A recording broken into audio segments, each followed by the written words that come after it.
Let's let our trees go strong and big, and let's add trees and tree generation to Minecraft. Alright friends, it's back in IntelliJ once more, and in this tutorial we're going to be adding some custom trees and tree generation to Minecraft. Now what's very important is that, please note, this tutorial is going to be in 1.18.2, because we have updated in the second to last tutorial where we updated from 1.18.1 to 1.18.2, so be sure to check that out and keep that in mind, because in the world generation some of this is a little bit different compared from 1.18.1 to 1.18.2, so keep that in mind. Well, first of all, however, we're going to add some new blocks, and that's going to be, first and foremost, at the very bottom here. What we're just going to do is we're just going to copy over the jacaranda planks twice, and one of them is going to be the jacaranda leaves. Of course, changing the name here as well. Leaves, there you go. And this is going to be a leaves block. There you go. And it's going to copy over the oak leaves, and then we don't need the strength here.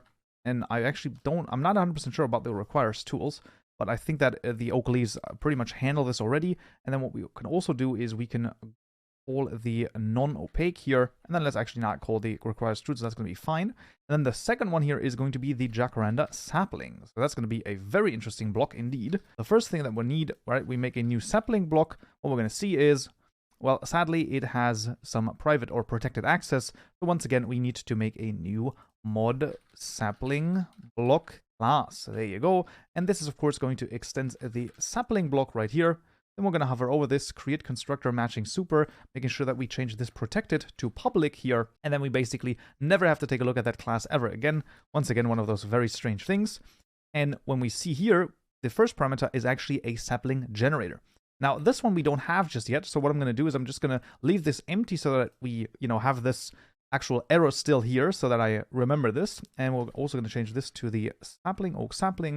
And then I believe both of those are actually not needed here.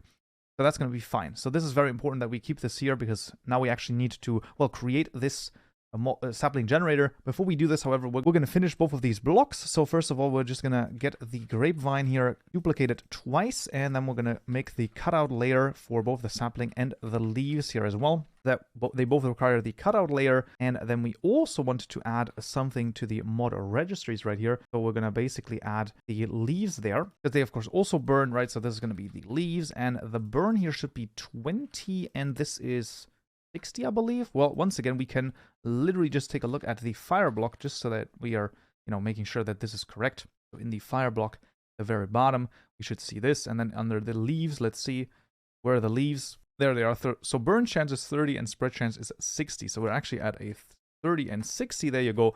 So this is now the default vanilla values for our custom leaves as well. And then, of course, we still need all of the JSON files. So we're just going to do those in, just quickly going through here. Right, let's start with the block states JSON files. So those are fairly, well, really not that interesting. They just point to normal block model files, so nothing too interesting here. Let's add the translation as well. At this point, should be all fairly self-explanatory after going through, I don't know how many blocks we've gone through at this point, but it has been quite a few of them. Then the block model JSON files are a little more interesting, at least for the sapling. The leaves are, as you can see, just a normal block model JSON file. However, the sapling here has a cross texture and a cross parent. So that's very interesting. It basically is displayed just like the flower. If we take a look at the flower, this is also displayed in a cross pattern. So that is what is happening here. And then for the item models, the only interesting thing for the item models is once again going to be the sapling. The leaves are a completely normal item model, as you can see, just pointing back to the block model. And then the sapling here, you can see if we take a look at this, this one points to the block texture of the jacaranda sapling, because the texture that is displayed in a cross pattern is exactly the same as is displayed in the inventory. So we basically don't need two textures for this, but only one. Right, so there we go. Add those textures as well, and that would be it. Now, all of the JSON files as well as the code is, of course, all available to you in the description below. Get a repository and individual gist as well. And now what we're going to do is we're going to create a new package. In our tutorial mod package, right-click new package called the world package. And inside of there, we're going to make a new package called the feature package. And then inside of there, we're going to make another package called tree. And now finally, inside of here, we're going to make the sapling generator. So this is going to be a new Java class called the jacaranda sapling generator. There you go. And this is going to extend the sapling generator class right here. We're going to hover over this, implement methods. So we need the tree feature, get tree feature method to be implemented. And what we're going to do here is we're going to delete this so that once again we have an error here, because we of course still need to return something here so that we don't forget this. This is a very good trick basically, where you're like, okay, I still have to implement something else before I can do this. So basically making a error here so that you can see that it's not going to work. That's always a good idea. And then we can go back into our ModBlocks class and we can just add a new Jacaranda sapling generator right here, and then the ModBlocks are done. And then we can basically proceed with the things that we need for the world generation. So for some people who have already made some world generation stuff, including the tree, for example, you can see that instead of just returning a configured feature here, we actually now return a configured feature inside of this registry entry. That is pretty much the extent to which this has changed. A few other things in the syntax have changed as well, but they are very minor. However, they are still different. So, well, we're just going to proceed in the feature package. We're going to right-click new Java class, and this is going to be the ModConfiguredFeatures. And this is going to be very, very interesting. So I will be copying over the actual tree here, but no worries, I will explain best I can. And then, of course, also everything is available to you for download as well. So the first thing is that it's very important that we think about what is happening here. For the tree to spawn from a sapling, we need this configured feature of tree feature config right here. So this is exactly the thing that we need to return right here. So we can already say ModConfiguredFeatures.jacaranda and then the sapling is done. So this feature right here spawns from the sapling a custom tree. That is the general idea. And this tree feature config is responsible for how the tree looks. We can see in this builder, we're passing in, first of all, a block state provider of ModBlocks log. This would be the block that is responsible for the trunk of the tree, basically. And then we're placing it down with a straight trunk placer.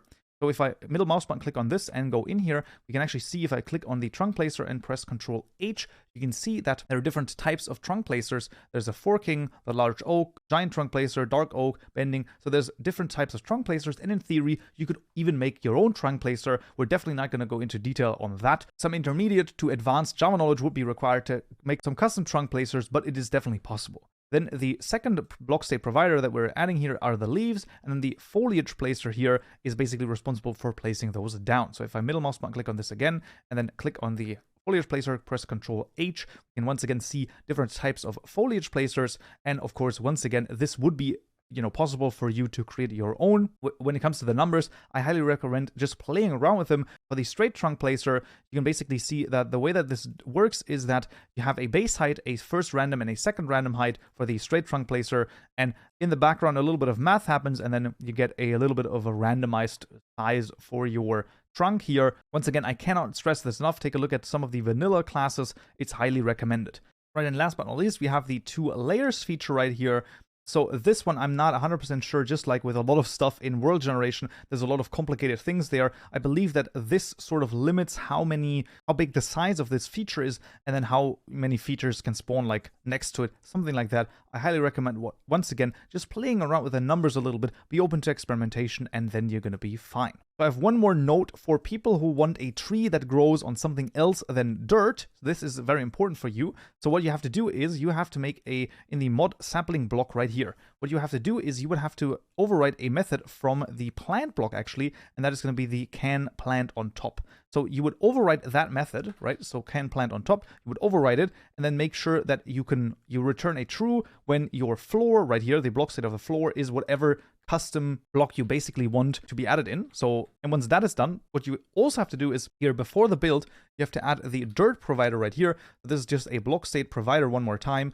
And then here you just put in a block state of the block once again that you want your custom dirt to be, so to speak. And that should pretty much allow you to place your custom sapling onto a different block, as well as spawn the block from the sapling. Right now with this, our tree is pretty much done. Now there's actually one more important thing that we need, and I'm actually going to copy over the method here because it's just not that interesting. It's just the register configured features method, which is very important to be called at the very top of the onInitialize method. So I'm not 100% sure why that is the case, but it just is what it is. So make sure that this is called at the very top here, and then everything should be registered fine. Right, and what I recommend doing is when we want to take a look at some of the vanilla stuff, you can see that we have this blue line right here. So we want to basically add the sources once again. So what we're going to do is we're going to open the terminal and do /gradlew GenSources. So this might take, anything from a few seconds to like a minute or 2 minutes, depending on your internet speed. So I just recommend being patient and let this run through, and then we're going to see what we can see. Or you can see build successful in 59 seconds. So now what we should be able to do in the shoe sources, we should be able to use the mapped sources right here. So we can say, okay. And then we should get, proper sources right here. You can see that this already changed quite a bit. And we can even see the stride trunk placer has changed a little bit. The actual bar at the top is gone. So I highly recommend doing this because, we're going to be able to go through this way easier. So for the vanilla stuff, right, I cannot recommend this enough. Take a look at some of the vanilla examples that you have available, and this is exactly what we're going to do. So we're going to go into the tree feature, and then we're going to see where is this used. So to go into it, middle mouse button click on this, and then middle mouse button click on this, and you can see this is all used in the tree configured features class. So we're just going to go in here for example, this one right here, which is the dark oak registry entry of configured feature of a tree feature config. And if we go in a little bit, you can see feature-config.builder, block state provider, trunk placer. That looks eerily similar to exactly what we have here. And this is exactly right, because this is pretty much exactly the same thing. So we're going to see where is this configured feature now used.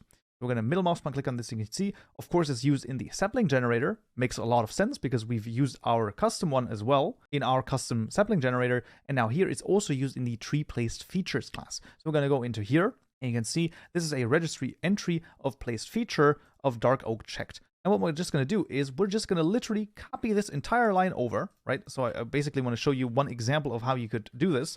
And you can see, right, placed features.register. This is, of course, now not the dark oak checked, but this would be our jacaranda underscore checked. And then same here with a name, jacaranda underscore checked. And instead of having this the dark oak, this would be the jacaranda tree. And then here, the placed features that would survive is, of course, now our ModBlocks our jacaranda sapling. Now, what does this craziness do? Well, this craziness obviously makes a placed feature. That should be fairly straightforward. But then what is this, for example, this would survive here? Well, this would survive is really cool. So basically, when we place this feature, right? So we're going to place a feature into the world, which would be our jacaranda tree. Then this is only placed where the jacaranda sapling would survive. Because if we wouldn't have this, then the tree would just spawn into the freaking sky, and that would, of course, not quite be what we would want. Now, what's really interesting here is that when we continue with this, right, so the dark oak checked right here is then used in line 68, so we can see what is this one, and this is, once again, a configured feature, this time of random feature config. Here, and you can see this is the dark forest vegetation. And you can see, okay, that's another configured feature. And where is this used? Well, this is used in another placed feature called dark forest vegetation one more time. And you can see that what we're doing in vanilla basically is we're going from a configured feature to a placed feature to a configured feature to a placed feature. And this is exactly what we also need to do. So what we're going to do is I'm actually going to copy over the already prepared configured feature here. And you can see this is pretty much almost exactly the same thing as we have seen here. So this is the configured feature, the dark forest vegetation. You can see this one takes in, or let's actually look at this one. You can see that this is just a random feature entry right here of, a certain tree feature with a certain type, with a certain chance here, and then another one right here.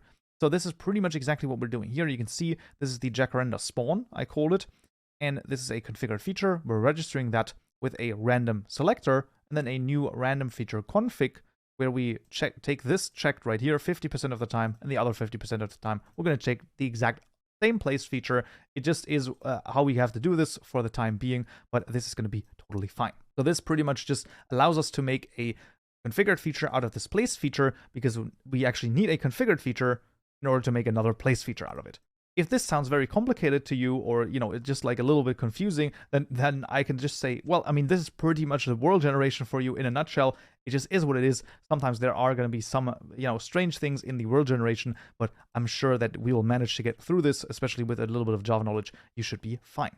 So we actually need a new class in our feature package, and that's going to be the ModPlacedFeatures class. So ModPlacedFeatures. There you go, and then we're going to make the placed feature out of it. Now, I'm once again going to copy it over, but everything here available to you in the description below, GitHub repository and individual just as well. And also, if I take a look at the vegetation placed features class right here, you can see that those are pretty much almost the same thing. I believe that the one we're using is the count extra right here for the trees planes, for example.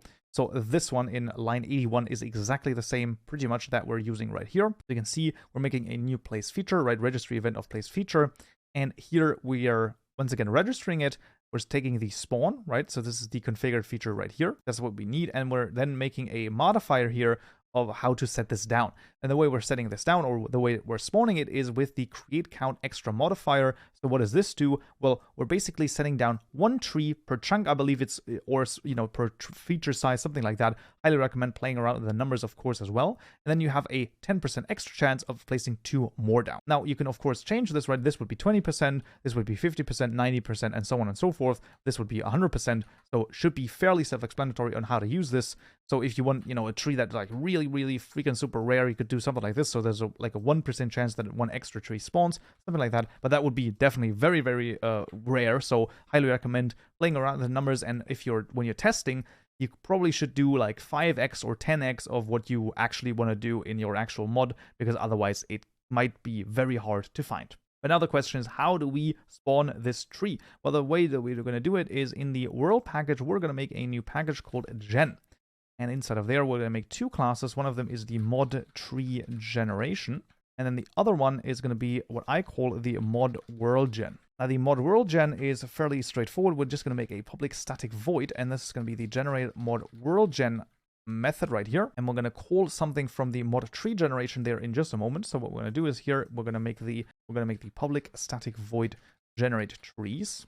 And then in here, all of our tree generation will go. And then what we're going to do here is we're going to do biome modifications.add feature. We're going to make a biome selectors. So this allows us to select what biomes this spawns in. You can see we can say categories, all found in overworld. We can do tags. We can do built-ins. We can do, you know, in nether, in end. We can even exclude certain ones, only, you know, spawn it in certain ones. So it's really freaking awesome. We're going to choose the category. I'm just going to do biome category planes. That's what we want to use. And then after that, we're going to do generation step. And you can see it already suggests us here vegetal decoration. This is exactly what we want to choose. And then we want to say ModPlaceFeatures.jacarender_place.getKey.get. And you can see this will then basically generate our tree once this is called, only in biomes that have the planes category. So that's very important. And it's also very important to choose the correct generation step here. It's incredibly important. Make sure to choose the vegetal decoration for this. Should be fairly self-explanatory that this is vegetal decoration. And then we want to say mod tree generation.generate trees right here. And the mod world generation method should then be called at the bottom right here. So this is going to be mod world gen.generate mod world gen. And that finally concludes of all the craziness that we have to do. Like you can see, there are some very major steps. Overall, each step is not that crazy. However, you know, understanding like what is actually going on here with the configured feature to the place feature to the configured feature to the place feature can be some, you know, little crazy sometimes. But once again, I highly recommend just checking out all of the vanilla stuff that you have available, all of the world generation from vanilla. You can basically take a look at. Some of it is more complicated, some of it is less complicated, but it is just all available here. And I mean, I can't stress this enough. The vanilla code examples here are probably the best resources that you have available for you to take a look at how this works. But for the time being, this should pretty much be all of the things that we need. So let's create a new world and let's see if it works. All right, fans, us back in Minecraft. So let's just locate a plains biome and let's see if we can find our custom trees, our jacaranda trees. And there they already are, already spawning here. You can see there are some, and I believe that this is actually the extent of the plains biome, funnily enough. So this is actually, the size of it is... Okay, let's actually take a look at a bigger plains biome, because that's, I would say, just a little bit too small to actually see the effect of the custom world generation. Let's see if this plains biome is a little bit bigger, hopefully. So, I mean, it is a little bit bigger. Yeah, there you go. So this is probably like a, no, it's still just a plains biome. Okay. So there you go. You can see the trees spawning. There they are. So this is exactly what I wanted to see. You can see a lot of them spawning. But what's very important is, once again, of course, also that you have added your logs to the logs tag. So if your leaves are despawning, then that is the reason why. Highly recommend checking out the wood tutorial one more time on this. Then we can also see that the jacaranda sapling and the jacaranda leaves, of course, are all added successfully. So let's actually spawn a tree as well. just so that we know that this also works, but I'm fairly confident that it does. And there we go. Another custom tree spawned as well. Isn't that just great? And that's, you know, I mean, I wouldn't say how easy it is, but those are basically the steps that you have to take for your custom trees to spawn in the world. Right, like always, of course, all of the code is available to you in the description below, GitHub repository and individual gist as well. But that would already be it for this tutorial right here. I hope you found this useful and you learned something new. If you did, I would very much appreciate a like. And don't forget to subscribe for more tutorials just like this one. I also want to thank all of my lovely Patreon supporters for supporting me and this channel. It is very much appreciated, and I'll see you in the next tutorial. So, yeah.